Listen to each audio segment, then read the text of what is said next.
Ragamuffin Chronicles, Chapter 2, Neighbours. If I were to rank neighbours according to the close relationship to our family and mum's dependents, the list would be something like this. Number 1 would be Arnie and Ernie Jones and family, who lived diagonally just across the road. Number 2 would be Annie and Bill Owens, who lived directly across the road. Number 3 would be Florrie and Arthur Wainwright, who lived next door to the right of our house. Number 4 would be Mrs. Rawlings, who lived 3 doors up the street to the right of our house. Then there would be Lizzie and Alf Davis, who lived across the road diagonally to our left. This list doesn't mean the other neighbours were not part of the street family, just that these were the more frequented by mum and us kids.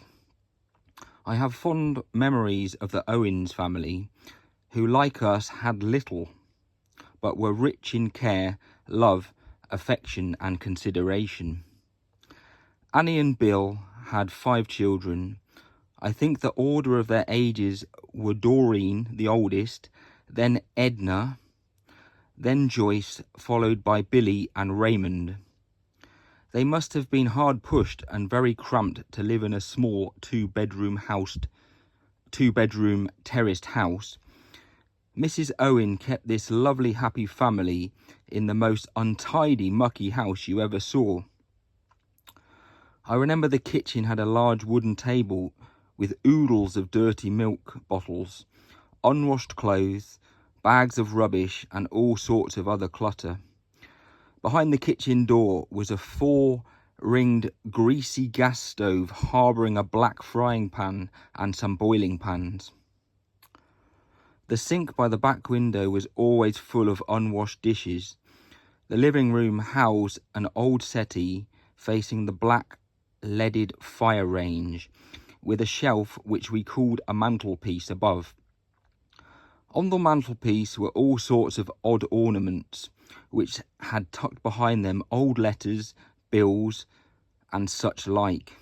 The shelf was a store place for all kinds of sorts of odds and bobs that a home had not found for. On the left side of the fire range was an old easy chair, which was always occupied by Mr. Owen. When Bill was home, he took up permanent residence in the old chair, studying the horses in the racing times. Bill was small, with a gammy leg and adorned trousers that were smooth with dirty grease, a waistcoat that appeared to have grown on him, and collarless used to be a white shirt. Bill was reminiscent of a character out of a Dickinson novel and would not look out of place in one of the stories by Charles Dickens. Perhaps a gentle rogue sitting at a table, mulling over a newspaper, drinking a mug of beer. Under the window, I think I recall a wooden table which appeared to hold all the family resources. Bread sometimes, jam, sugar, margarine, used cups and saucers, breakfast dishes, empty jam jars and knives, forks and spoons, and anything else that would fit there that couldn't be found a place anywhere else. Amongst this unkempt cacophony of chaos was a family at peace with itself, a family that it accepted its lot without jealousy or rancour towards those who had more. I particularly remember what a lovely caring person Joyce was. She was about the same age as our Olwyn. She had thick brown hair down to her shoulders and an honest, strong-featured face, not pretty, but attractive. I spent many a time when mum was canting with Annie, sitting on the settee between Joyce and one of the other girls, just as if they were all my sisters. I recall the caring voice of Edna, when me mam was looking for me, she always used my full name and never shortened it, and would say, "Come on, Gilbert, your mam wants you." And just like my dad gently put her hand behind my head to shift me along to go home. Mrs. Owen also treated me as one of her own, and felt no need to try and put on airs and graces. She would make me a sugar butty by spreading margarine on a slice of bread, then pressing the buttered bread into the sugar bowl, or failing a sugar bowl, sprinkle it on using a spoon. Mrs. Owen was a very small lady with a deep-lined face, sporting a little nobble of a chin. Her face betrayed that she had obviously seen many hardships. She had black hair which contained some streaks of grey. She nearly always wore what appeared very small, black round-toed shoes, which had seen better days. Over her thickish dark skirt, she mostly wore a flowered pinny. Because of her small, slightly bent frame of body and her dowdy clothes and wrinkly face, she rather reminded me of one of the Charles Dickens characters, something like Dick Swiveler's maid in the old curiosity shop. Being a very close neighbours, Bill was one of my earliest close friends. He had straight dark hair. When combed, it was parted on one side, but like me, it was rarely tidy. His face was round with chubby cheeks and a button nose. He was a heavy-built boy and not as agile as me, but he was good at football. We often played football in the middle of the street, laying jumpers or jackets on the road as goalposts. A couple of teams would soon be roused by calling for others in the street to come out and play. There was Roy Street, Alfie Davis, Billy Jones, Bobby Jones, Arthur Wainwright Jr., Raymond Owen, Robert Kavanagh, plus some of the boyish girls such as Miriam Kavanagh and Beryl Bates. Billy's clothes were similar to mine, short, straight-legged trousers down to just below the knee, held up with braces over the top of a short-sleeved shirt. Plimsolls and no socks. Billy was my street friend, but he was not an adventurer like me. So to go on expeditions beyond the street, I had other friends. Mrs. Jones, who lived next door to Mrs. Owens, was a jolly lady, short in height, a little overweight, and a pleasant ruddy round face.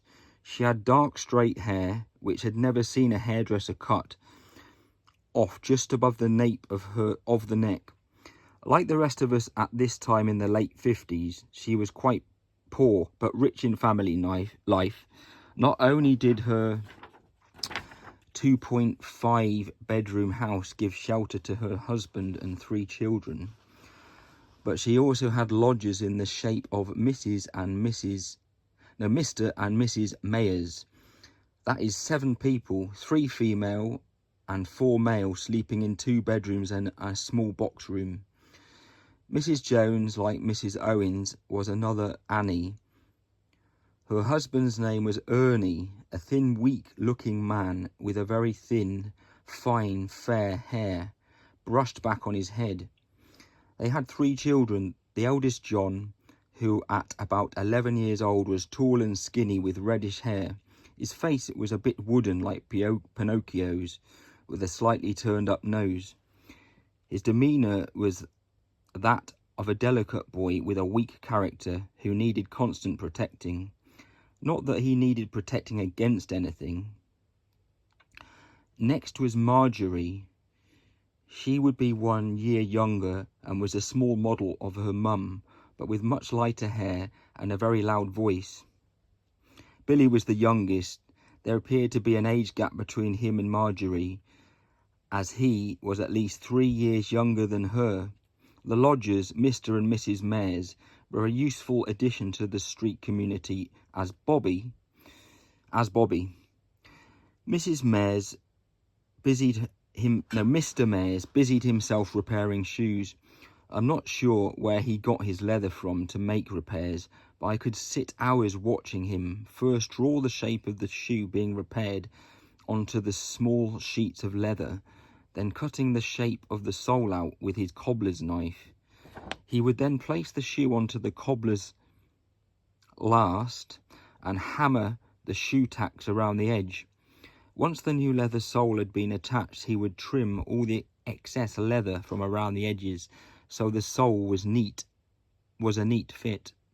Finally, he would hold the shoe between his knees and file the new leather until the fit was perfect. His final task was to make the joint waterproof by sealing the joint where the sole met the uppers with some sort of sealing wax, which he got by holding a hard stick of wax over a candle, allowing it to melt onto the edge of the sole where he met the uppers, or shall I say where it met the uppers. The Joneses' house was always a hive of activity and a favourite canting house, or canting. Mrs. Jones was an avid visitor to the tip, where she would find all sorts of materials to use as fuel for the fire.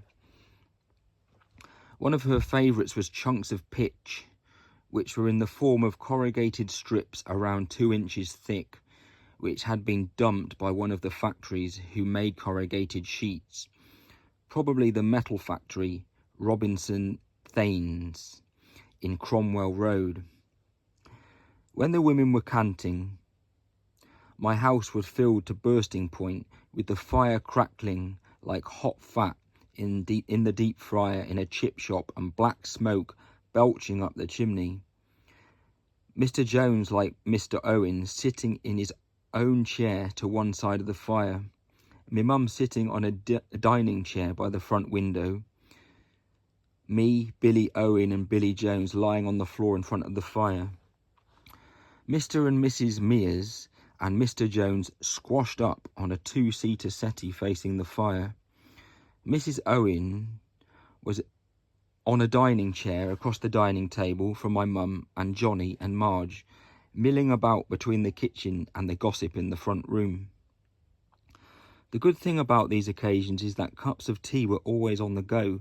This was like the extended family of our community. One house was just like the other. There was total acceptance of each other, warts and all. Next door to our house was Florrie and Arthur Wainwright, who had 2 children. Arthur named after his dad and their eldest, Anne.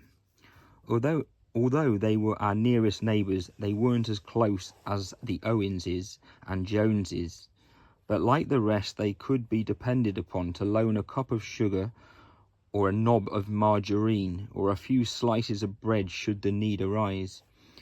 Mrs. Wainwright was a thin lady who I don't recall smiling very much. She also smoked quite heavy and often sat saddle on the wall which divided our front paths. She mostly wore a pinny and a headscarf tied like a turban on her head. She would sit with one hand across her chest, supporting the other by the elbow, which had a cigarette between the fingers, as if the arm was too heavy to support itself. When Mr. Wainwright ventured out to the front gate, he would stand with one elbow resting on the sandstone gate stump, gazing at any goings-on in the street, giving a courteous nod to the odd neighbour which passed by. The Wainwrights' house was a different kettle of fish to Joneses or Owens. It was very organised and without clutter, and Florrie spent most of her time keeping it clean.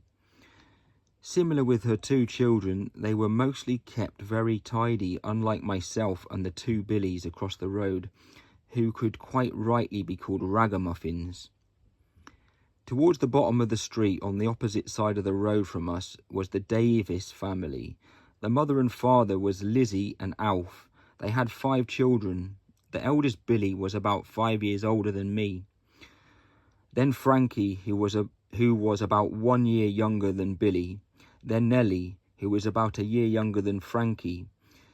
Then Alfie, who was a further year younger than Nellie, and finally Dorothy, who must have been an afterthought, as she was considerably younger than Alfie. The Davises were a sporty type of family, probably due to the number of boys. They were good at football and I believe quite good at snooker, which they played in the Phoenix Club in Cromwell Road. The whole family liked gambling of any sort, particularly betting on horse and dog racing. They also ran a family card school on Friday nights after having received their weekly pay. I have enjoyed a family evening in their house when they were playing cards.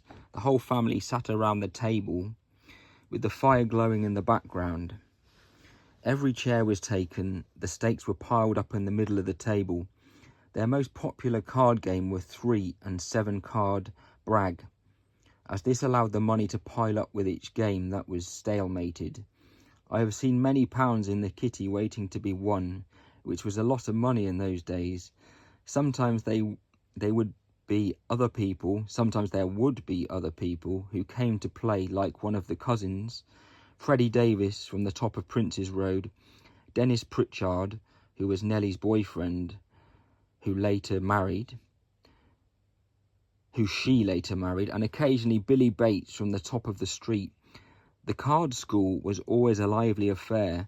When someone stymied the game so that the kitty would roll over to the next hand, they would shout, "Take that, you bugger!" and everyone would roll with laughter. There would always be a bit of booze around on these occasions, bottles of light or brown ale, the odd glass of sherry, and sometimes a dram of whiskey. I loved to be involved with these communal gatherings, no matter what the occasion. It was in these times that I felt alive and part of something. Although I could not play in the card games as I never had enough money, I could cheer and laugh as the games progressed when games were stymied or won. The Davises were a very warm and cheerful family, and the boys and Dad worked hard for Burnell's steel mill, so you could often hear them coming up the street in their clogs, with a scarf around their neck and snapping box under the arm. Alf the Dad always wore braces over a collarless shirt and a thick leather belt with a big buckle, which, as the braces held his trousers up, I assume was for adornment. The Davises were a very hard-working, steadfast family. I don't recall any of them ever being out of work. It was obvious that Lizzie, the mother, was in charge of all family business. The family really took care of each other through thick and thin. Just up the street from our house lived Mrs. Rawlings and her family. I can't recall all her children, but I do remember Kathleen, who was about our Olwyn's age. Mrs. Rawlings was our Olwyn's godmother and was one of the wise women of the street, who other women would turn to for advice on anything. She was what I would call a cuddly woman, pleasantly round, whose children could easily warm to. Like most of the women in the street, she mostly wore a floral pitty under a skirt and blouse. A bit further up on our side of the street was Mr. Jukes, the aristocrat of the street. Mrs. Jukes, the aristocrat of the street. Mrs. Jukes was a nice lady, but one could sense she had been brought up in better circumstances and kept herself a little aloof from the rest of the women, but was always polite to them. As far as I know, she had 2 sons and a daughter. They were Frank, Monty, and Joan. Joan had one built-up shoe, as for some reason one leg was shorter than the other. I'm not sure whether Mrs. Jukes worked or not, but she did disappear somewhere on a daily basis with her pillbox hat, and during winter her fur stroll draped around her neck, looking quite the Duchess of Priestfield Road. Frank, Monty and Joan, I think, were all in the mid-20s at this time. Well, it should say in their mid-20s at this time, in brackets 1950. When they were home, they would never go to a shop. They would always call one of us children to go for them. They would pay us anything up to a tanner for corner shop runs and as much as £0.50 to fetch coal or coke from the gasworks. Almost every day I would be sent to Biggsy's, I think Biggsy's corner shop for a packet of Rennies. I've no idea why she didn't buy half a dozen packs so she didn't have to keep paying for a message boy. I assume at some time before they arrived at Priestfield Road, the Duke's family probably had a coveted lifestyle with others looking after them, or Mrs. Jukes came from a well-to-do family. It was always a mystery to me. Next door to Mrs. Jones lived the Huckles family. I don't remember Mr. and Mrs. Huckles' Christian names. I just knew them as Mr. and Mrs. Huckles. They had 5 sons: Henry, John, Arthur, David and George. I never had a great deal of contact with Henry or John, but did so at various times with the others. Arthur was quite clever and eventually went to Helsby Grammar School. He was built like the proverbial brick SH1T house, very square from shoulder to hip, strong muscular arms and legs, deep-set eyes with fairly thick eyebrows. Not one to mess with, but definitely one to have on your side. David had some sort of disorder which caused him to walk with a severe limp, giving him a lopsided gait, and I believe he occasionally had epileptic fits.